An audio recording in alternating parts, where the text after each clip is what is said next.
Hello friends, welcome to education Adda. उम्मीद है आप सभी अच्छे होंगे। अगर आपने अभी तक इस चैनल को सब्सक्राइब नहीं किया तो इसे सब्सक्राइब करें। आने वाले वीडियो को मिस ना करने के लिए बेल आइकॉन दबाएं।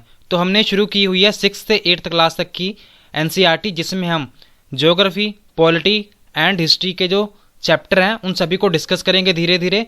तो हमने 6वीं की जो 6वीं, 7वीं और 8वीं की ज्योग्राफी थी उसकी एनसीईआरटी को कंप्लीट कर लिया है। अगर आपने वो वीडियोस नहीं देखी तो उन्हें ज़रूर देखें। और आज हम करने वाले हैं पॉलिटी। हम ये अब 6 से 8 तक की जो पॉलिटी है उसे डिस्कस करेंगे। तो आज जो हमारा है वो पहला लेसन है, अंडरस्टैंडिंग डाइवर्सिटी। तो आपने हमारे साथ वीडियो के एंड तक बने रहना है, आपको बहुत कुछ सीखने को मिलेगा। तो चलिए हम शुरू करेंगे। तो जो आज का जो हमारा चैप्टर है वो 6वीं क्लास की फर्स्ट जो चैप्टर है वो है अंडरस्टैंडिंग डाइवर्सिटी। और ये अंडरस्टैंडिंग डाइवर्सिटी का मतलब क्या होता है हिंदी में, कि जो ये विविधता होती है उसकी समझ, उसके बारे में हम समझने की कोशिश करेंगे। तो जैसा कि हम जानते हैं, जो हमारे भारत में जो देश में जितने भी लोग हैं वो एक दूसरे से बिल्कुल अलग हैं। जैसे कि अगर हम किसी को कंपेयर करेंगे, अगर हम अपने साथ वाले को ही देख लें तो क्या पता वो कोई और भाषा भी जानता हो, उसका जो खान पीन हो वो अलग हो सकता है, वो कास्ट जो उसकी है वो अलग हो सकती है, और वो जो भी उसके घर में जितने सदस्य होंगे वो जो बातें करते होंगे और जो आप अपने घर में जो बातें करते हैं वो अलग हो सकती हैं। आपकी जो सोच है, ठीक है, वो भी अलग होगी, उसकी सोच अलग होगी। तो ये कितनी विविधता पाई जाती है, तो इसी के बारे में हम अच्छे से डिस्कस करेंगे। तो चलिए देखते हैं जो हमारा चैप्टर है। तो सबसे पहले हम यहाँ से एक स्टोरी से बात जो है हमारा लेसन शुरू करेंगे। तो इस चैप्टर में मेकिंग फ्रेंड्स, कि दोस्त बनाना, ये जो दोस्त बनाने वाली एक स्टोरी है इसको हम अच्छे ढंग से समझेंगे। तो इसमें हुआ क्या था अक्सर, तो इसे हम लाइन टू लाइन पढ़ने की कोशिश करेंगे। तो do you think it would be easy for you to make friend with someone who was different, very different from you. तो आपको क्या लगता है कि जो आपसे कोई, आपका कोई जान पहचान में या फिर कोई ऐसा पर्सन है, ठीक है, ऐसा बंदा है जिसको आप बिल्कुल नहीं जानते, आपसे बिल्कुल वो अलग है और आप उससे दोस्ती करना चाहते हैं, आप दोनों से दोस्ती करना चाहते हैं, तो आप कैसे करेंगे, कैसा ये एक्सपीरियंस रहेगा उससे दोस्ती करना। तो उसी के बारे में देखेंगे। I had a meant it as a joke made up of for a small ragged boy who sold newspaper at a जनपद crossing at a busy intersection. Every time I cycled past he would run after me holding out the English paper. तो इसमें एक बात कही हुई है, एक person है, यहाँ पर आपको एक लड़का दिख रहा होगा, ठीक है। तो ये क्या करता है, ये रोज साइकिल चला के इधर से निकलता है, और यहाँ पर एक और लड़का है, यहाँ पर उसके हाथ में हर बार एक अंग्रेजी अखबार होता है और वो उसको बेचने की कोशिश करता है, ठीक है। तो और चिल्लाता है, वो क्या चिल्लाता है कि अखबार ले लो, और वो ऊंची ऊंची कुछ हिंदी और इंग्लिश के वर्ड थे, ठीक है, जो न्यूज़पेपर में मेनली हेडलाइंस हुआ करती थी, उनको वो बोलकर उनको सुनाया करता था। तो इस बार क्या हुआ, एक बार this time I stopped by, तो वो क्या हुआ, ये जो लड़का था दूसरा जो साइकिल पे है वो एक बार रुक गया, ठीक है। और उसने क्या कहा, उसने कहा कि मुझे हिंदी न्यूज़पेपर चाहिए, ठीक है। तो उसका मुंह खुला का खुला रह गया, किसका, ये जो लड़का है जो अखबार बेच रहा है उसका मुंह खुला का खुला रह गया। तो उसने पूछा, you mean you know Hindi, क्या आपको सच में हिंदी आती है। तो उसने कहा, हाँ मुझे बिल्कुल हिंदी आती है। तो उसने कहा कि तुम्हें क्या लगता है, वो रुक गया बिल्कुल से, ठीक है। बट यू लुक सो अंग्रेज, तो उसने कहा कि तुम दिखते तो अंग्रेज की तरह हो। तो क्या उसने फिर कहा, you mean you can even read Hindi, तो उसने कहा कि अच्छा आप हिंदी पढ़ भी सकते हो। इन्होंने, ये जो लड़का अखबारें बेच रहा है उसने इस दूसरे लड़के से पूछा कि अच्छा तुम हिंदी पढ़ भी सकते हो। तो उसने कहा, of course yes I can, कहा बिल्कुल मैं पढ़ सकता हूँ।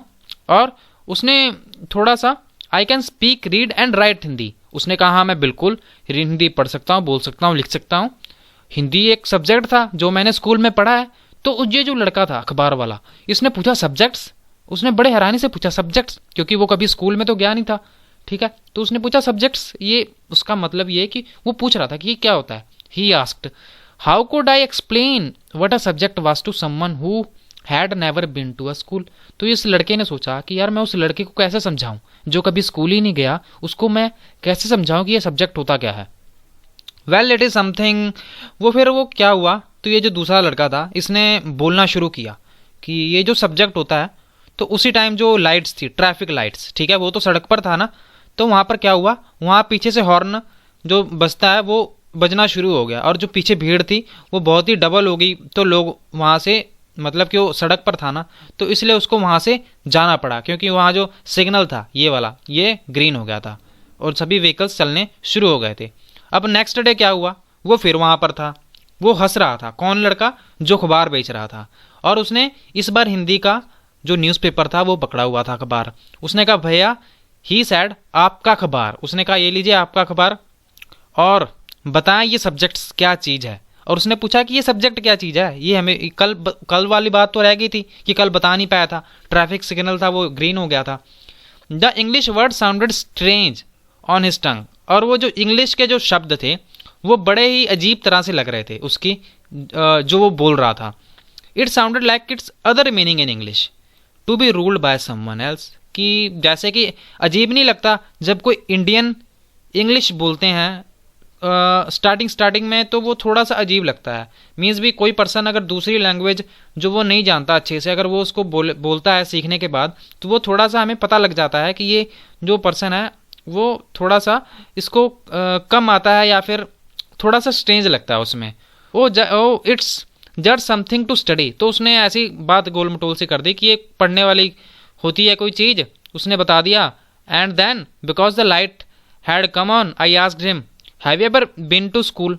तो अभी जो रेड लाइट थी, ठीक है, अभी वो जो ट्रैफिक लाइट थी वो अभी भी लाल ही थी। तो उसने पूछ लिया कि क्या तुम स्कूल जाते हो, कभी गए हो स्कूल? तो उसने कहा never, he answered and he added proudly. उसने बड़े ही गर्व के साथ कहा कि मैं तो नहीं स्कूल जाता। And I began working when I was so high. So high मतलब ये कि उसकी जो साइकिल थी, ठीक है, उसके हिसाब से उसने इतना बता दिया कि अच्छा मैं इतना ऊंचा हूं और मैं तब से क्या कर रहा हूं, तब से मैं काम कर रहा हूं। And he measured himself against my cycle seat. First my mother use to come with me but I can do it all alone. कहते कि उन्होंने कहा, जो छोटा लड़का था जो अखबार बेच रहा था, कि पहले मेरी मदर मेरे साथ आया करती थी, अब मैं ये काम अकेला करता हूँ। तो so where is your mother now, कि अब तुम्हारी माता कहाँ पर है? उन्होंने कहा कि ये जो but the lights changed and I was of. तो क्या हुआ, जो वो ट्रैफिक सिग्नल वाली लाइट थी वो चेंज हो गई, तो उसको वहां से जाना पड़ा। I had him yell from somewhere behind me. तो वो जब वो जा रहा था, वो जो लड़का था साइकिल वाला, तो वो जब जा रहा था तो पीछे से उसने आवाज लगाई ऊंची सी। किसने? अखबार वाले लड़के ने। सी मेरठ विद। तो उसको क्या हुआ कि उसको सिर्फ इतनी आवाज सुनी कि वो मेरठ में है, ठीक है, उसकी जो माँ है, वो जो अखबार बेचने वाले लड़की की माँ थी वो मेरठ में है। और उसके बाद जो आवाज़ थी वो ज़्यादा सुनाई नहीं दी। अगले दिन क्या हुआ, माई नेम इज समीर। उसने कहा, कौन से अखबार वाले लड़के ने कहा मेरा नाम समीर है। और उसने ये अगले दिन की बात है, और जो उसने बड़े ही शर्माते हुए पूछा कि तुम्हारा नाम क्या है। इट वॉज इनक्रेडिबल, ये विश्वास करने वाली बात नहीं थी। मेरी जो साइकिल थी वो लड़खड़ाई। तो उसने क्या कहा, माई नेम इज समीर, कि मेरा नाम भी समीर है। किसने? वो साइकिल वाले लड़के ने, जो पढ़ा लिखा था। तो व्हाट? उसने कहा। उसकी आंखें बिल्कुल ही चमक उठी। तो मैं उसकी तरफ ही देख रहा था। तो उससे क्या हुआ कि उसने पूछा कि it's another name for Hanuman. उसने क्या बताया कि ये तो हनुमान के पिता का ये नाम है। यू नो, तुम्हें पता है। So now you are Sameer एक एंड आई एम समीर दो। तो वो जो छोटा लड़का था उसने कहा, जो अखबार बेच रहा था, उसने कहा कि तुम फिर समीर एक हो और मैं समीर दो हूं। वो बड़े ही खुश होकर बोला, something like that I answered and then I held out my hand. तो फिर इससे क्या हुआ, उसके बाद उन दोनों ने हाथ मिलाया, ठीक है। और उसमें हाथ मिलाते टाइम उसे लगा कि उसका हाथ बहुत ही एक चिड़िया के बच्चे की तरह ऐसे लग रहा था। तो उसने अपने हाथों में लिया हो, क्योंकि वो बच्चा भी छोटा था। और उसके बाद क्या हुआ, उसके बाद he did not have his usual smile for me. अगले दिन वो फिर मिला उसको। वो जो लड़का था समीर टू की बात कर रहे हैं। समीर टू कौन था? जो अखबार बेचता था। वो उसको मिला। There is a trouble in Meerut. उसने कहा कि जो मेरठ में ना उस टाइम में कम्युनल दंगे हो रहे थे, ठीक है, जो सांप्रदायिक दंगे होते हैं वो हो रहे थे। तो उसने पूछा, मैंने देखा। तो वो अभी कुछ बात बताने वाला ही था। तो फिर कौन? जो पढ़ा लिखा था लड़का समीर वन की बात कर रहा हूँ मैं। तो समीर कुछ बोलने वाला ही था। तो समीर टू ने कहा कि मैं मुस्लिम हूँ, ठीक है। समीर वन कौन था? समीर वन हिंदू था। So all my people are in Meerut. कि उसने बोला कि जो मेरे सारे आदमी हैं ना, जितने मेरे सारे परिवार के सदस्य के लोग हैं, वो सभी कहाँ पर है? मेरठ में है। His I field with tears, और वो उसकी जो आंखें थी वो भर आई, वो थोड़ा रोने सा लग गया। आई टच हिज शोल्डर, तो मैंने उसके कंधों पर हाथ रखा और वो अपनी आंखें झुकाए रखा। कौन? Sameer too. He was not at the crossing the day after, फिर उसके बाद मैंने कहा ना कि मैंने उसको कभी नहीं देखा वहां पर, और ना मुझे कभी न्यूज़पेपर देखा इन इंग्लिश और हिंदी। ठीक है, तो ये इन्होंने समीर 1 एंड समीर 2 की कहानी बताई है। तो ये मेनली अब आप इस स्टोरी से हमें बहुत कुछ सीखने को मिल सकता है। इन दोनों का बैकग्राउंड क्या था, ये एक समीर की लैंग्वेज में कितना फ़र्क था, रिलीजन में कितना फ़र्क था। एक समीर था, समीर 1, जो कि स्कूलों में पढ़ा था, पढ़ाई लिखाई उसने की थी, और दूसरा वाला समीर, उसने स्कूलों में पढ़ाई नहीं की थी, उसने कभी स्कूलों के बारे में उसको ज़्यादा पता भी नहीं था। ठीक है, उसको ये भी नहीं पता था कि सब्जेक्ट होता क्या है। अभी इसके बारे में हम डिफरेंस देखेंगे बड़े ही ध्यान से, कि जो समीर 1 था वो इंग्लिश उसे आती थी, समीर 2 को हिंदी आती थी। Also they both more at home in different languages, कि वो दोनों जो घर पे रहा करते थे, more at home in different languages, कि वो अलग अलग भाषाएं बोला करते थे, फिर भी उन दोनों ने बात की एक दूसरे से, है ना, एक हिसाब से उनके बीच में दोस्ती हो गई। They still made the effort to do so because this was what was important to them. ठीक है, तो मेनली यही जरूरी बात थी, दोस्ती करनी। तो जो समीर 1 था और समीर 2 थे, वो डिफरेंट रिलीजियस ग्रुप से आते थे। एक कौन था? एक हिंदू था, एक था मुस्लिम, फिर भी उन दोनों के बीच में दोस्ती हुई। अब समीर 1 था वो स्कूल जाता था, और समीर 2, यहाँ पर जो आपको इमेज दिख रही है, ये स्कूल कभी जाता ही नहीं था और ये अखबार बेचता था। तो हमें इससे क्या पता लगता है? इससे हमें ये पता लगता है कि क्या यहाँ पर सिर्फ डाइवर्सिटी की बात हो रही है, सिर्फ डाइवर्सिटी की बात हो रही है, जिस चैप्टर का हमारा नाम ही है डाइवर्सिटी की बात हो रही है? नहीं, तो यहाँ पर डाइवर्सिटी के साथ साथ इनइक्वालिटी की भी बात हो रही है। ठीक है, असमानता। डाइवर्सिटी तो विविधता है, कि उन दोनों में कि एक दूसरी भाषा बोलता है, दूसरी भाषा बोलता है, उनका खान पीन अलग है, उनकी भाषाएं अलग हैं, उनका फैमिली बैकग्राउंड अलग है, उनका जो पहरावा है वो सभी अलग है। ये तो होगी विविधता। ठीक है, और दूसरा हम बात करेंगे असमानता की। तो एक को मौका मिला है पढ़ने का, दूसरे को मौका नहीं मिला पढ़ने का, तो ये सभी क्या है? ये सभी असमानता है। एक को अपॉर्चुनिटीज मिली हैं, अवसर मिला है पढ़ने का, संसाधन मिले हैं उसे पढ़ाई करने के, और बहुत सारी चीजें मिली हैं, दूसरे को नहीं मिली, तो ये क्या है? ये असमानता है। और एक कास्ट सिस्टम है। ठीक है, कास्ट सिस्टम, इसे हम जाति व्यवस्था भी कहते हैं। ये भी किसकी एग्जाम्पल है? ये इनइक्वालिटी की एग्जाम्पल है। किसकी? असमानता की। जैसे कि अगर कोई इंसान है, ठीक है, वो कोई काम कर रहा है, जो उसके पिता काम किया करते थे वही उसका बेटा काम करेगा। ठीक है, तो ये क्या है? ये मेनली कि जो काम पिता ने किया वही काम बच्चा कर रहा है। So if your parents were Potter, ठीक है, अगर आपके पेरेंट्स थे वो क्या थे? घुमियार थे, तो उसका बेटा भी वही बनेगा। सो ये जो सिस्टम है, ठीक है, ये बिल्कुल ही गलत है। And because you were not suppose to change your profession, it was not considered necessary for you to know anything more than what you needed in your profession. तो इन्होंने कहा है कि अगर आप किसी प्रोफेशन में हैं, अगर आपने पिता वाला प्रोफेशन अगर आपने वही अपना लिया है, जैसे कि समीर था, मान लीजिए इनकी माताजी पहले क्या करते थे? अखबार बेचा करते थे, अब ये समीर बेच रहा है, तो आपको नहीं लगता कि इसको अब जरूरत ही नहीं है किसी और चीज़ की जानने की? मेनली प्रोफेशन, तो इस सिचुएशन के हिसाब से तो यही लग रहा है कि उसको और कोई ज़रूरत भी नहीं है कोई और जानकारी लेने की। तो इससे क्या हो रहा है? इससे असमानता नहीं पैदा हो रही, इससे असमानता पैदा हो रही है। जो समीर था did not have the opportunity to attend school, कि जो समीर था इसको कभी मौका ही नहीं मिला स्कूल जाने का। और perhaps you have notice that there are several people in the area, अगर आप एक बार निगाह मारे ना अपने आस पड़ोस में ही, तो आपको दिखेगा कि बहुत सारे ऐसे बच्चे होंगे जिन्हें स्कूल में जाने का मौका नहीं मिलता, उन्हें अवसर नहीं मिलते, अपॉर्चुनिटीज नहीं मिलती। तो ये सभी क्या है? ये सभी असमानता ही तो है। This difference is not the same as you one we have seen earlier. तो ठीक है, ये हमने देख लिया। Just like Sameer 1 and Sameer 2 just become friends, you might have friends who have very different from you. तो उन्होंने कहा है कि समीर 1 और समीर 2 की तरह आपके भी दोस्त होंगे जो कि बिल्कुल ही अलग होंगे, वो दूसरा खाना खाते होंगे, उनका जो भोजन होगा वो अलग होता होगा, वो दूसरे धर्मों के अपने धर्मों के त्यौहार मनाते होंगे, फेस्टिवल्स मनाते होंगे, उनके खान पीन, कपड़े, भाषाएं सब अलग होंगी। ठीक है, तो इससे हमें क्या पता लगता है कि हमारे में कितनी विविधता पाई जाती है हमारे भारत में, ठीक है। कितने तरह तरह के, कितनी भाषाएं, कितने बोलियां बोली जाती हैं, ठीक है।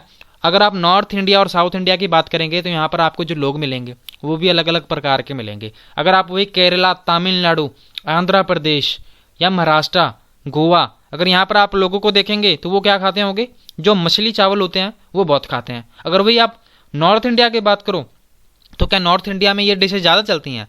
उनका जो डेली का खाना है वो डेली खाएंगे मछली और चावल। और यहाँ पर भारत के नॉर्थ इंडिया में वहाँ के लोगों का खाना अलग होगा। तो यही बात है कि वो जो कपड़े होंगे, ठीक है, डांस होगा, ट्रेडिशन है, जितना भी कल्चर है, ठीक है, सांस्कृतिक जितने भी कार्यक्रम किए जाते हैं वो सभी अलग अलग होंगे हमारे भारत में। तो ये क्या है, ये विविधता है।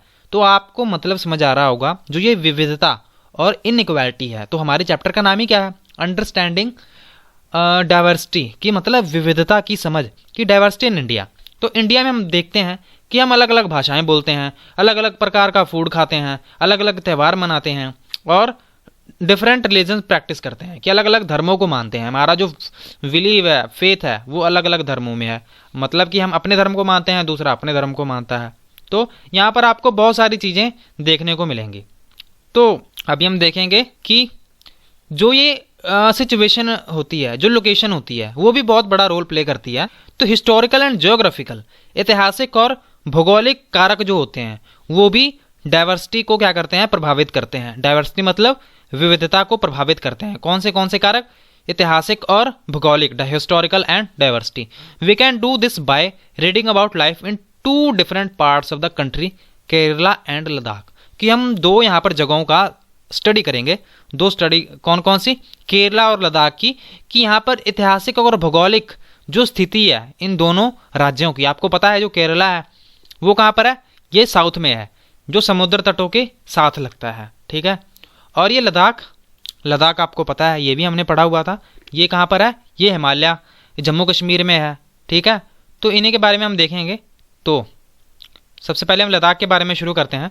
तो लद्दाख क्या है, ये आपको पता है एक ठंडा रेगिस्तान है, ठीक है। ये desert in the mountains in the east Jammu and Kashmir, कि ये जम्मू कश्मीर के ईस्ट में ये क्या है, ये एक रेतीला रेगिस्तान है, ठीक है, माउंटेन्स में।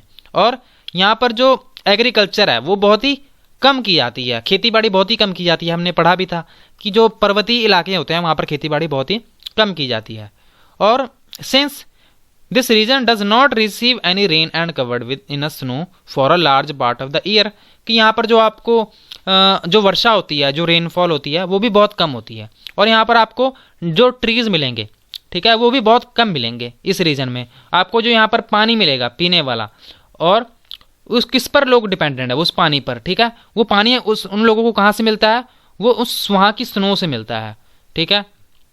तो वहाँ के जो लोग हैं वो पानी के लिए भी किस पर निर्भर हैं, वो जो वहाँ की बर्फ़ जमी होती है ना, उसको जब वो पिघलेगी तो उसको पानी के रूप में वो इस्तेमाल करते हैं। और वहाँ के लोग क्या क्या पालते हैं, वहाँ के लोग शिप्स पालते हैं, भेड़ और बकरियाँ को पालते हैं। और बिकॉज उनसे उन्हें क्या मिलता है, दे प्रोड्यूस पश्चिमा वुल, पश्मीना एक ऊन होता है, उनको उससे मिलता है वहाँ की भेड़ों से।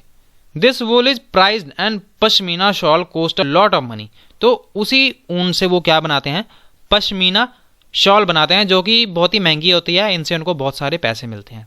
और जो लोग हैं कहाँ के, लद्दाख के, वो क्या करते हैं, बड़े ही ध्यान से इस ऊन को इकट्ठा करते हैं गोट्स से, ठीक है, इन बकरियों से वो बड़े ही ध्यान से इन ऊन को इकट्ठा करते हैं and sell this to traders from Kashmir.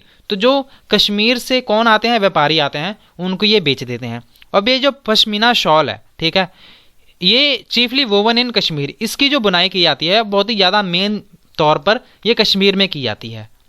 अब the people eat meat and milk, जो यहाँ के लोग हैं वो क्या खाते हैं, वो मीट और दूध, यहाँ का जो चीज़ और बटर जो इन्हीं से मिलता है वो इसी को खाते हैं। और वो क्या क्या और पालते हैं, काउज एंड जो जिसे हम याक काउज भी कहते हैं। Being a desert did not mean that Ladakh did not attract this share of the traders, कि इन्होंने कहा है कि अगर ये इलाका डेजर्ट में है तो इसका मतलब ये नहीं है कि यहाँ पर इन्होंने जो व्यापारी हैं उसका ध्यान आकर्षित ना किया हो, वो भी बहुत ज़्यादा किया है। और यहाँ पर आपको बहुत सारे पासेस मिलते हैं, क्या होते हैं, दर्रे। तो यहाँ से बहुत सारे लोग आते हैं यहाँ पर, ठीक है, यहाँ पर बहुत ज़्यादा व्यापार किया जाता है। और यहाँ की जो पश्मीना शॉल है, ये आपसे ये भी क्वेश्चन पूछा जा सकता है। आप सभी बातों का ध्यान रखें कि ये जो सिंगल जो हम बातें डिस्कस कर रहे हैं ये सभी एग्जाम्स में पूछी जाती हैं, तो आपने हमारे साथ बने रहना है। धीरे धीरे हम सभी चीज़ों को समझते चलेंगे। तो it was considered a good trade route as it has many passes, कि यहाँ पर जो दर्रे मिलते हैं वो बहुत ही ज़्यादा मिलते हैं। और इसे हम छोटा तिब्बत भी कहते हैं। क्या कहते हैं इसे? छोटा तिब्बत। क्या कहते हैं? स्मॉल तिब्बत। तो देश कारावान्स कैरेट टेक्सटाइल एंड स्पाइसेस, तो यहाँ पर जो कारावान निकलता है वो यहाँ से जो सूती कपड़े होते हैं और जो मसाले होते हैं, ठीक है, और जो सिल्क होती है, ठीक है, सिल्क एंड कारपेट्स, इनको भी यहाँ से खरीद कर लेकर जाते हैं। और जो बुद्धिज़्म है, ठीक है, जो बुद्ध धर्म है वो यहीं से आया था, तिब्बत से आया था, लद्दाख में। कहाँ से आया था? रीस तिब्बत विया लद्दाख। वो लद्दाख से, ठीक है, जो बुद्ध धर्म था वो तिब्बत में पहुंचा था लद्दाख से। जो ये लद्दाख है उसको लिटिल तिब्बत भी कहते हैं, हमने अभी ऊपर पढ़ा था। इसको हम छोटा तिब्बत भी कहते हैं। और जो इस्लाम था इसको सबसे पहले कब इंट्रोड्यूस किया गया था? 400 साल पहले, 400 ईयर अगो, जो यहाँ पर इस्लाम धर्म था उसको वहाँ पर इंट्रोड्यूस किया गया था। और यहाँ पर जो आपको पॉपुलेशन देखने को मिलेगी वो मेनली मुस्लिम की और बुद्धिस्ट धर्म की देखने को मिलती है, ठीक है। किसकी किसकी? मुस्लिम और बुद्धिस्ट धर्म की जो पॉपुलेशन है वो आपको लद्दाख में देखने को मिलेगी।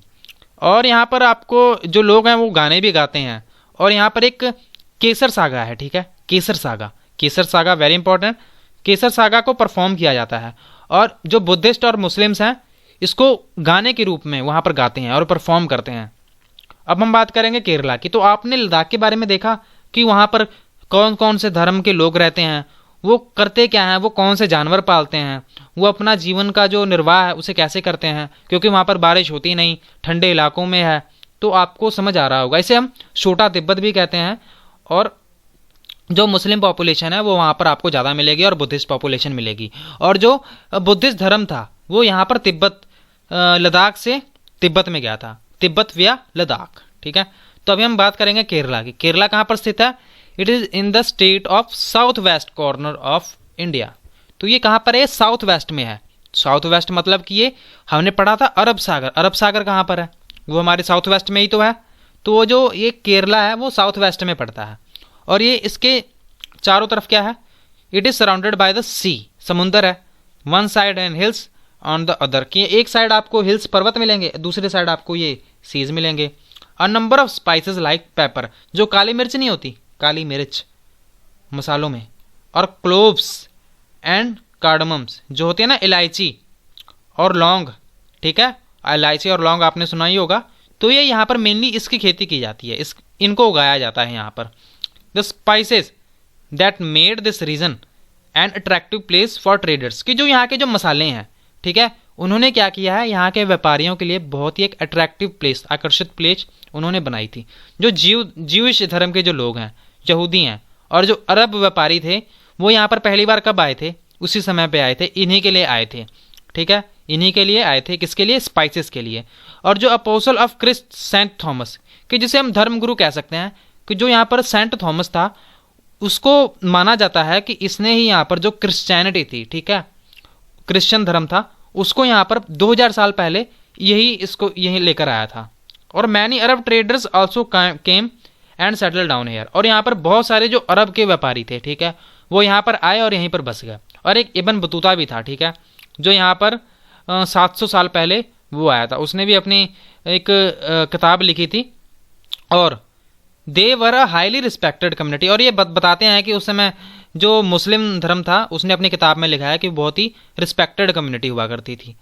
The Portuguese covered the sea route to India from Europe when Vasco da Gama landed with his ship here. तो जो पुर्तगीज थी, जो पुर्तगाली थे, उन्होंने क्या किया था? उन्होंने भारत की खोज की थी।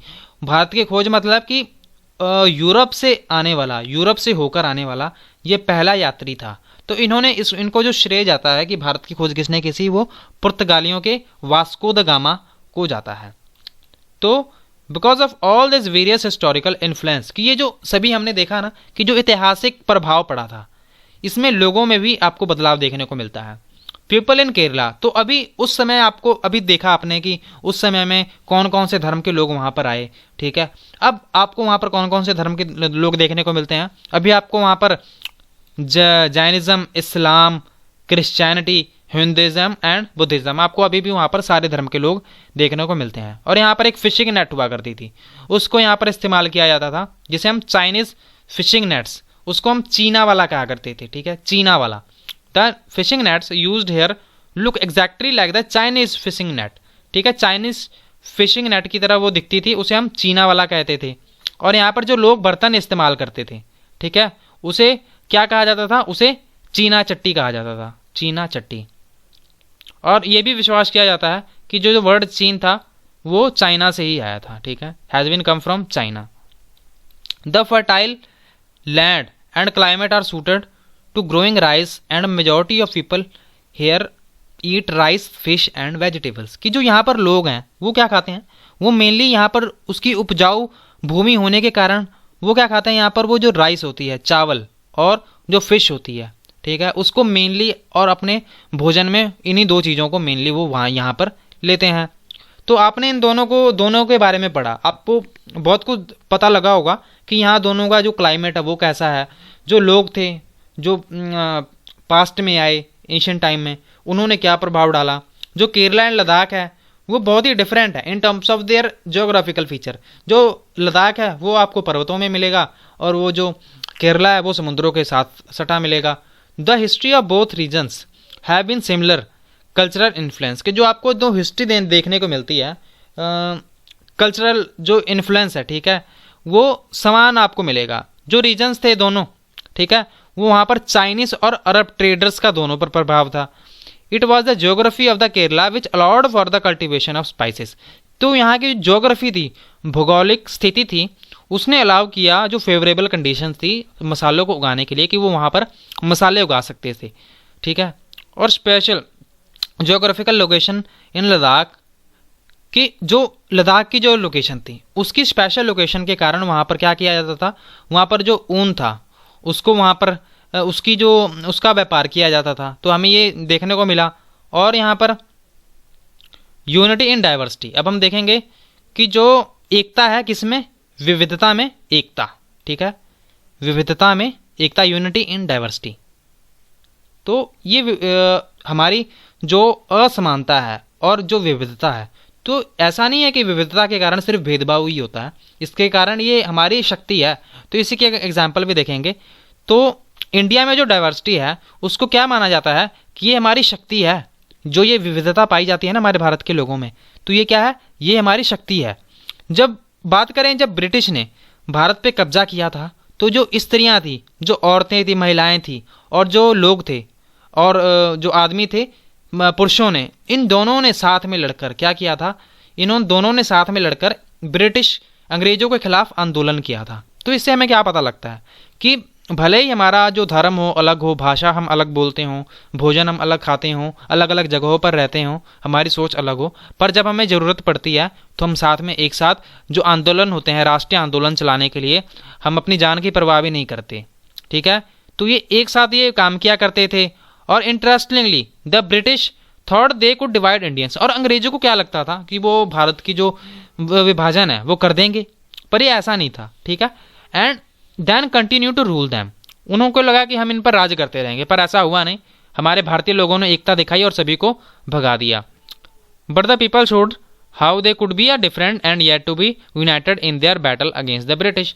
तो वो क्या हुआ कि वो सभी एक होकर उन्हें यहाँ से खदेड़ दिया था, किसको, ब्रिटिशर्स को। किन्होंने, सभी भारतीयों ने मिलकर। एक यहाँ पर गाना गाया हुआ है, यहाँ पर एक कविता लिखी हुई है, पोएम लिखी हुई है। किस लिए लिखी हुई थी ये पोएम? ये पोएम लिखी हुई थी जब जलियांवाला बाग में बहुत ही हत्याएं हुई थी, मसैकर हुआ था अमृतसर में। जब ब्रिटिश ने क्या किया था, ब्रिटिशर्स ने, ब्रिटिश जनरल ने वहाँ पर सीधियाँ गोलियां बरसानी शुरू कर दी थी। किन लोगों पर? जो निहत्थे लोग थे, जो कि शांति पूर्वक विरोध कर रहे थे, ठीक है, किसका, वहाँ की सरकार का, जो अंग्रेजों के खिलाफ प्रदर्शन कर रहे थे। तो यहाँ पर उनको सीधा गोली मार दी गई। मैन एंड वुमेन्स, जितने भी धर्म के लोग थे सभी को, ठीक है, वहाँ पर सभी धर्म के लोग इकट्ठा हुए थे, इन सभी को मार दिया गया था। तो इसलिए इनको ऑनर देने के लिए, ठीक है, इनके सम्मान में ये जो गीत था वो गाया गया था। अभी इन द बुक, हाँ, सॉन्ग एंड सिंबल्स, कि ये जो हमारे सॉन्ग एंड सिंबल्स हैं, ठीक है, जो हमारे राष्ट्रीय चिन्ह हैं और जो राष्ट्रीय ध्वज है, इन्होंने भी बहुत बड़ी भूमिका निभाई कि ये एकता दिखाने में, ठीक है, भारतीय लोगों की। तो इन जो हमारे जवाहरलाल नेहरू थे, ठीक है, इन्होंने एक किताब लिखी थी। कौन सी किताब लिखी थी? डिस्कवरी ऑफ इंडिया, ठीक है, कौन सी? डिस्कवरी ऑफ इंडिया, भारत की खोज, इन्होंने एक किताब लिखी थी। तो इसमें इन्होंने क्या कहा कि ये जो विविधता है ना, ये हमारे देश के लिए ये कोई बहुत बड़ा इशू नहीं है। ये क्या है? Unity is not something imposed from the outside but rather it was something deeper and with its fold. The widest tolerance of belief and custom was practised and every variety acknowledged and even encouraged. It was Nehru who coined the phrases unity and diversity to describe this country. तो उन्होंने ये बात कही थी कि हमारे धर्म में या फिर हमारे देश में बहुत बहुत अलग तरह के लोग रहते हैं, अलग अलग भाषाएं बोलते हैं, अलग अलग खाना या फिर अलग अलग पहरावा है उनका, पर ये हमारे लिए कोई कमजोरी नहीं है, ये हमारी शक्ति है। हम एक दूसरे के जो बिलीव्स हैं, ठीक है, जो विश्वास है धर्म के प्रति, हम सभी उनको, जो भी रीति रिवाज हैं, उन सभी की क्या करते हैं? रिस्पेक्ट करते हैं, ठीक है। तो ये जो है यूनिटी एंड डाइवर्सिटी, जो ये टर्म थी ना, तो मेनली ये किसने कॉइन की थी? ये मेनली हमारे जवाहरलाल नेहरू ने की थी, ठीक है। तो ये हमारा चैप्टर था, आपको बहुत कुछ सीखने को मिला होगा। वैसे तो ये 6th क्लास की बेसिक की किताब है, तो इसमें आपको ज़्यादा कुछ इतना आपको मटेरियल नहीं मिलेगा। जैसे जैसे हम नेक्स्ट क्लास में जाते जाएंगे, जैसे जैसे हम नेक्स्ट चैप्टर पढ़ेंगे, उसमें आपको जो चैप्टर की लेंथ है और आप में जो उसको इन्फॉर्मेशन है वो भी धीरे धीरे बढ़ती जाएगी। तो उम्मीद है आपको बहुत कुछ यहाँ पर सीखने को मिला होगा। आपको कुछ भी समझ ना आया हो तो आप हमें ज़रूर पूछें। अगर आपको ये सेशन अच्छा लगा, ठीक है, तो इसे आप सब्सक्राइब जरूर करें, लाइक करें और अपने दोस्तों के साथ शेयर करें। Thank you so much for watching. God bless you all.